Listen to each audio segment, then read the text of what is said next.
Salut, j'espère que tu vas bien. Je suis super contente de te retrouver aujourd'hui pour une nouvelle vidéo. Et aujourd'hui, je t'emmène avec moi pour 2 recettes de dessert pour Noël.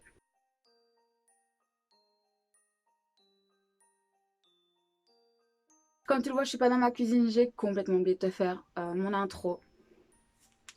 Et je le réalise à 2 jours de la sortie. Yes, on aime beaucoup. Donc aujourd'hui, on va faire 2 recettes de dessert pour Noël ou même pour le Nouvel An si vous le souhaitez. Voilà, vraiment, c'est comme vous le sentez. Vous voyez ce que je veux dire? Bref, voilà. Donc on va partir sur plutôt quelque chose qui est gâteau.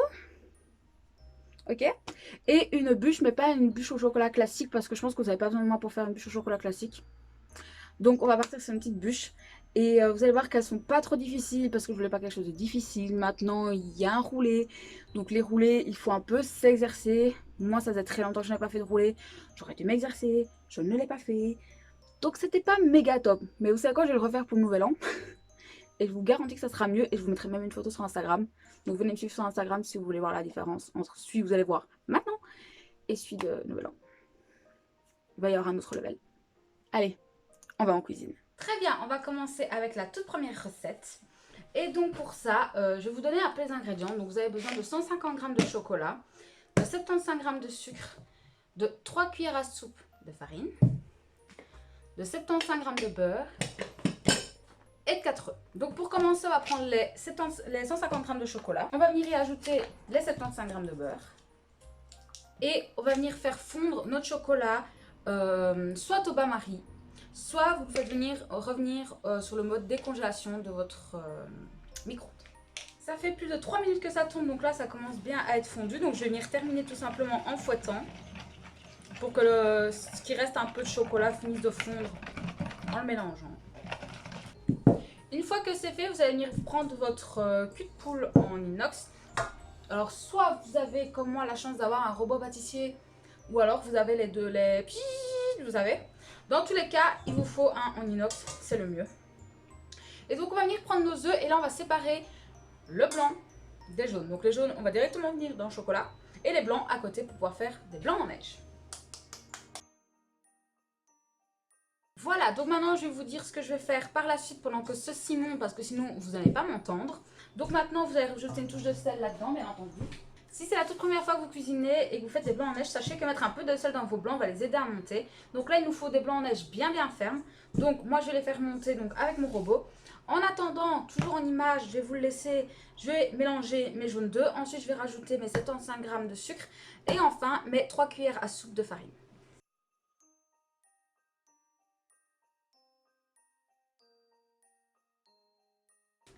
Nos blancs en neige sont montés, donc on va venir les incorporer petit à petit.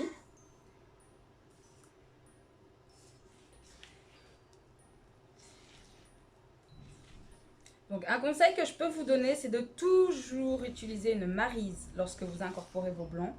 Je vois très souvent des gens, surtout quand ils font de la mousse au chocolat, mettre leur blanc et fouetter. Pas du tout. Alors là, ça, vous allez couper tout le côté onctueux. Vous allez en fait casser vos blancs. Alors qu'ici, on vient vraiment à la maryse, les incorporer petit à petit. Ça prend beaucoup de temps, sachez-le. Si vous voulez pas les casser, ça va vous prendre quand même... ouais, entre 10 et 15 minutes pour bien les incorporer.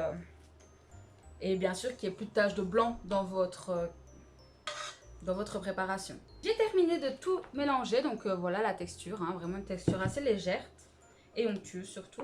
Et maintenant on va venir remplir donc un moule. Donc vous avez le droit de prendre soit un moule totalement carré, donc un peu comme ceci mais imaginez sans les fentes, ou comme moi vous avez 6 emplacements dedans.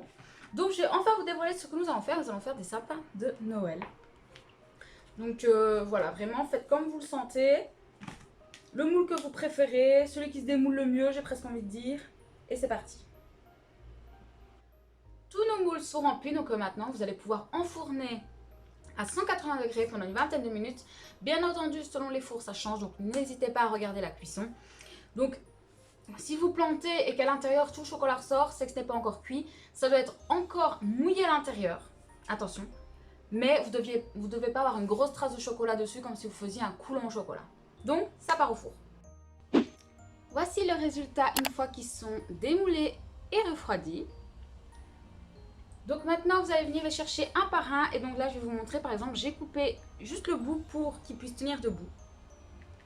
Et ensuite, on va venir découper pour que ça fasse un sapin.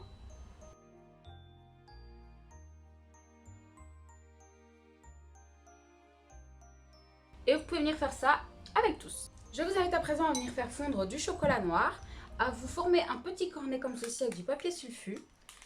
Et on va venir y mettre un peu de chocolat. Et comme avec une poche à douille, on va venir former comme des guirlandes.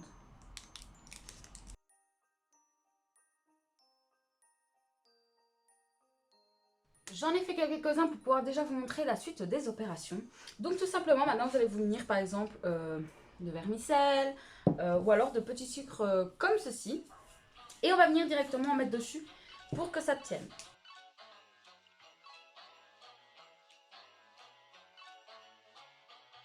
Vous pouvez laisser comme ça le chocolat va sécher et une fois qu'il sera sec, vous aurez qu'à retourner et tout va tomber comme ça, ben voilà.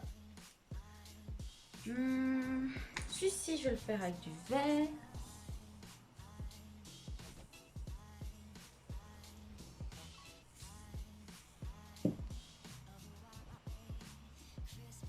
Maintenant, vous pouvez faire ça pour tous. Et donc, je vous avais dit qu'on avait des petites chutes qui sont juste ici. Et moi, ce que je vous conseille, c'est tout simplement de prendre un peu de chocolat, de venir en mettre ici.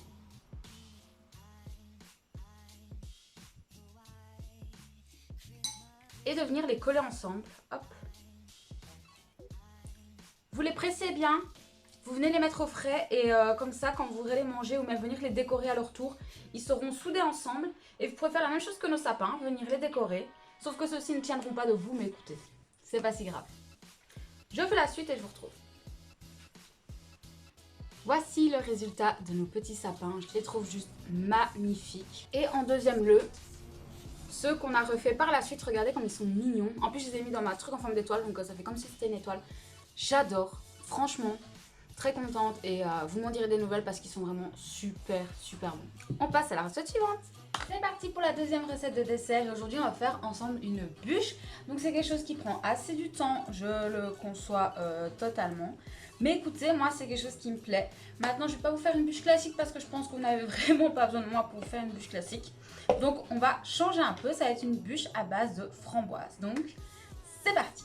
Donc vous aurez besoin en premier lieu d'un pot, de 4 œufs, 2 cuillères à soupe de cacao, de 125 g de sucre et de 125 g de farine. Donc pour commencer, on va venir mettre 125 g de sucre dans notre petit saladier et on va venir y ajouter les œufs entiers. Et on va venir mélanger une première fois.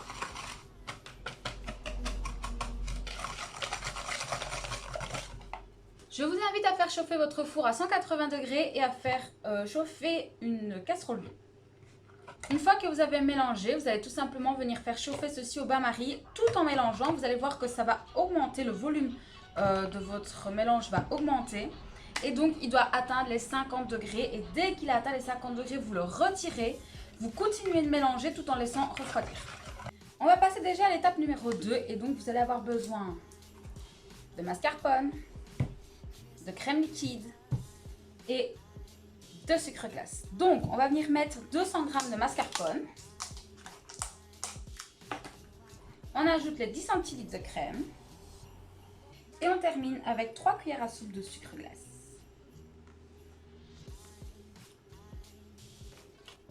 Une fois que vous avez ceci, vous allez venir le fouetter pour en faire comme une sorte de chantilly. Une fois que notre mélange est refroidi et que notre truc est en train de monter en chantilly, on va venir ajouter la farine et le cacao.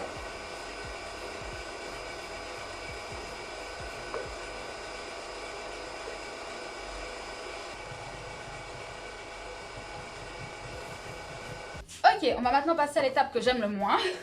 Je peux vous le garantir. Vous allez venir étaler votre pâte dans une de vos plaques pour le four. Ah là là.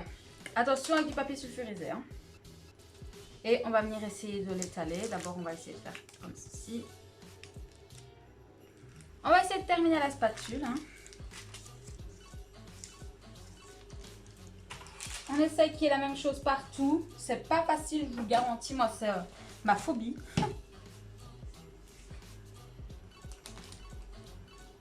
Voilà.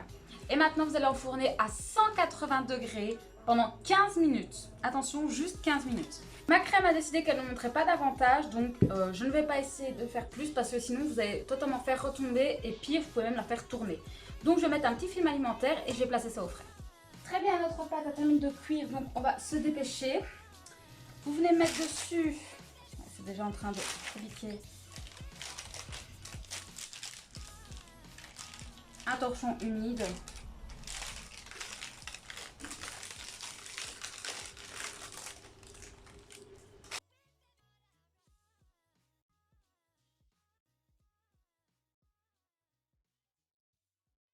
Bon, votre torchon est humide, logiquement. Moi, il est déjà en train de sécher, donc on va se dépêcher. Et ici, on va venir rouler. Ça n'ira pas, l'autre sens. Ok. Et on va venir essayer de le rouler.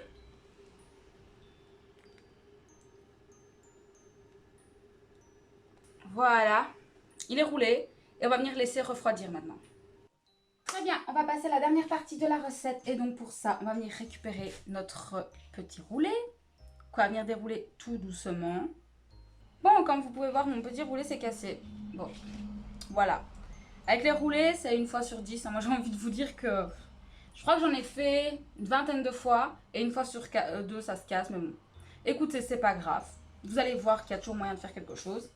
Donc, la première chose qu'on va faire, c'est que vous allez venir chercher de la liqueur de framboise ou du sirop de framboise. Moi, j'ai fait toute seule, en fait. J'ai tout simplement mis des framboises à chauffer avec un peu d'eau et un peu de sucre. Et on va venir badigeonner ici.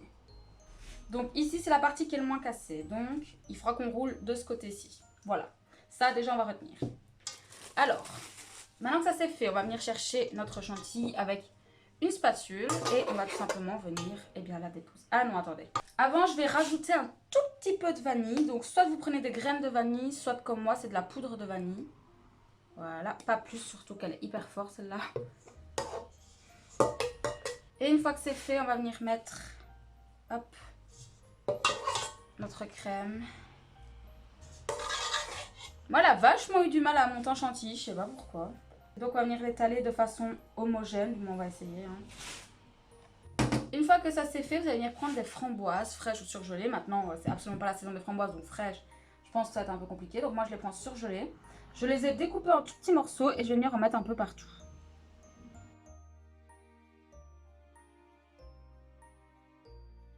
Préparez votre film alimentaire. Moi, je le prépare toujours à l'avance.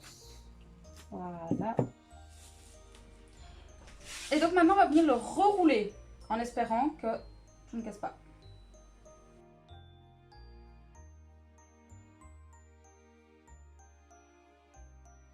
Ok, une fois que notre bûche est comme ceci, on va venir l'emballer.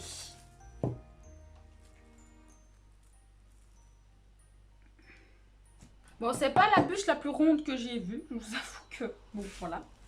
Donc, on va venir essayer de le serrer un maximum.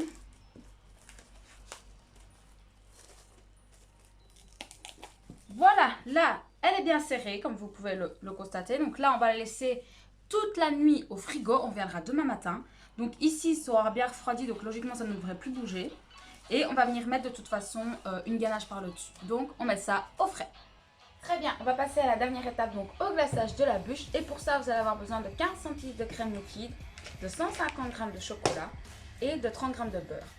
Donc la première étape, c'est très simple. On va tout simplement venir faire chauffer notre crème. Elle ne doit pas bouillir, juste frémir. Très bien, notre crème a fini de chauffer. Donc on va venir l'ajouter directement dans notre chocolat et mélanger.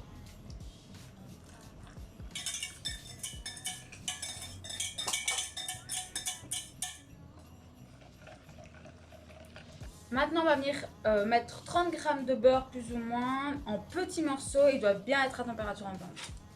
Une fois que c'est fait, on vient de nouveau mélanger. Nous allons passer au moment que j'aime le moins. On va faire le glaçage. Munissez-vous de votre spatule à l'avance. Et on va venir faire couler, voilà comme ça. Et ensuite, on va venir la chercher et venir la mettre dans un plat, celui que vous voulez. Moi, j'ai choisi de la mettre dans mon plat de Noël. À présent, on peut venir la mettre au frais pendant au minimum 3 heures.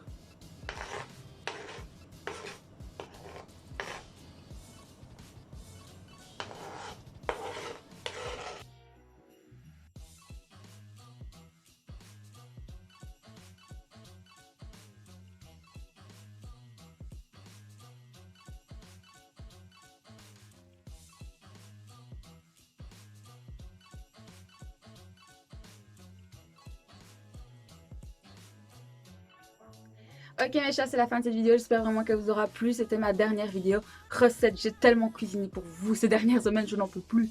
Je sature, ok, même moi je ne veux même plus faire à manger. Je suis au bout du rouleau. En tout cas, j'espère vraiment que ça vous aura plu. N'hésite pas à mettre un petit pouce si les recettes t'ont plu. Dis-moi, toi, que vas-tu faire comme dessert de Noël? Est-ce que tu vas plutôt partir sur la bûche traditionnelle, peut-être une bûche glacée, ou plutôt dans les petits gâteaux, ou même voir les petits biscuits aussi? Je pense que nous, c'est ce qu'on va peut-être faire.